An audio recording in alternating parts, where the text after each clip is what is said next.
Ever wondered why talking to your pet feels emotionally easier than talking to most people? Why you can spend 10 minutes talking to your dog like it understands every word, but stare at a simple text message from another human being like it's a full mental workload? Why your entire nervous system relaxes the second your cat jumps onto the couch, but a basic "how are you" from someone else feels like effort. You are sitting on your couch after a long day when your dog walks into the room. Instantly, your body changes. Your shoulders drop. Your breathing slows. Your voice softens without you thinking about it. You lean forward, smile, and start talking to them like they are the most emotionally important presence in your life. Then your phone buzzes.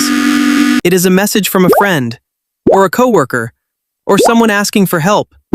And suddenly, that tired feeling comes back. You look at the screen and hesitate. Not because you don't care, but because responding requires something your nervous system feels low on. Tone, energy, attention, emotional regulation. You don't just answer a message, you manage a relationship. People are not just getting pets for companionship anymore. They are becoming emotional anchors in environments that feel increasingly draining. And psychologically, this makes sense. Because human interaction is cognitively expensive. Even in healthy relationships, your brain is constantly running background processes. Is their tone okay? Did I say too much? Did I say too little? Are they bored? Are they judging me? Should I respond faster? Should I say something funnier? This is all happening automatically. It is social interpretation. And interpretation uses energy. After a full day of work, where many people are already regulating emotions, controlling reactions, and maintaining professionalism, there is often nothing left for more social processing. So when a human interaction appears, even a simple one, it can feel heavy. Not because it is dangerous, but because it is effort. Then your pet walks into the room, and everything changes. Because this is a different kind of relationship. Your pet does not evaluate you. It does not analyze your performance. It does not interpret your tone. For many people, this creates one of the rarest psychological experiences available today. A relationship without performance. There is no need to be interesting. No need to be socially precise. No need to manage perception. You are simply existing together. And that difference has a real biological impact.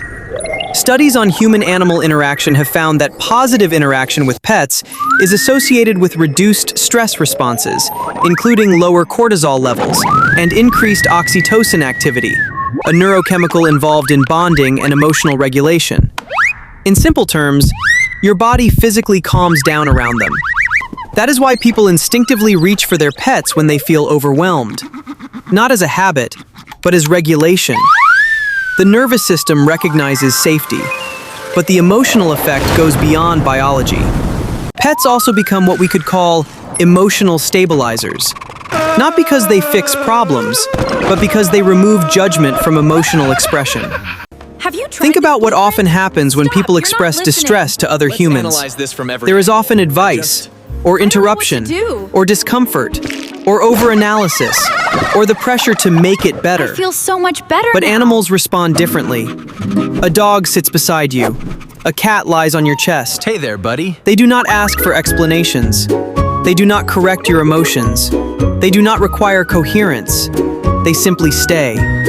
And for many people, that silence feels safer than language. Over time, this creates a powerful psychological bond. The pet becomes part of daily emotional regulation. Comfort after stress, presence during loneliness, stability during uncertainty. Not because it replaces human connection, but because it removes emotional friction. And this is where modern life plays a major role. Many people today live with reduced in-person community, more digital communication, more isolation at home, more remote work, more fragmented routines. So the pet becomes one of the few consistent, physically present sources of comfort in daily life. That is why the bond feels so strong.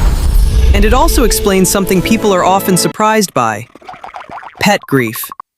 When a pet dies, the emotional impact can feel overwhelming, sometimes even disproportionate compared to expectations. But psychologically, it makes sense. Because what is being lost is not just an animal. It is a daily emotional system, a presence that regulated your nervous system without asking anything in return. A relationship that required no performance. A form of safety that existed in your home every single day. So when it disappears, the absence is not abstract. It is physical, routine-based, emotional, constant. So is it unhealthy to feel this attached to pets? Not necessarily. The problem is not loving animals deeply. The problem begins when pets completely replace human connection because human connection feels too exhausting or too risky.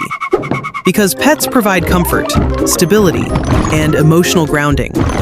But human connection is still where complexity, meaning, and shared experience live. The real balance is not choosing between them. It is figuring out how to make human connection feel less like a performance and more like peace. And you can actually do this by borrowing the exact psychology that makes your pet feel so safe. In developmental psychology, there's a concept called parallel play. If you have ever watched toddlers, you have seen this happen. Two toddlers will sit on the floor next to each other.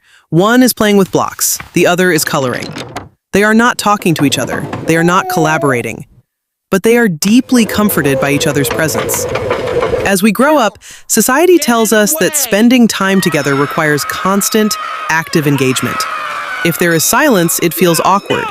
If no one is talking, someone is failing. But you can intentionally lower the stakes of adult friendship. You can explicitly recreate parallel play. You can invite a friend over and set the rules in advance. I don't have the energy to talk today. Do you want to just come over and sit on the couch and scroll? Or read a book? Or fold laundry? Together. You are removing the expectation of performance. You are telling their nervous system and your own, we do not need to entertain each other to be worthy of this space. When you do this, you are recreating the exact same zero-pressure environment that you share with your dog or your cat. You get the biological benefit of human proximity without the cognitive tax of social interpretation. Because at the end of the day, most people are not looking for perfect relationships.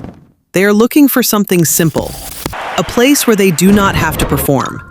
And sometimes, that place is a quiet room, a tired body on a couch, and a small animal that is simply happy you are there.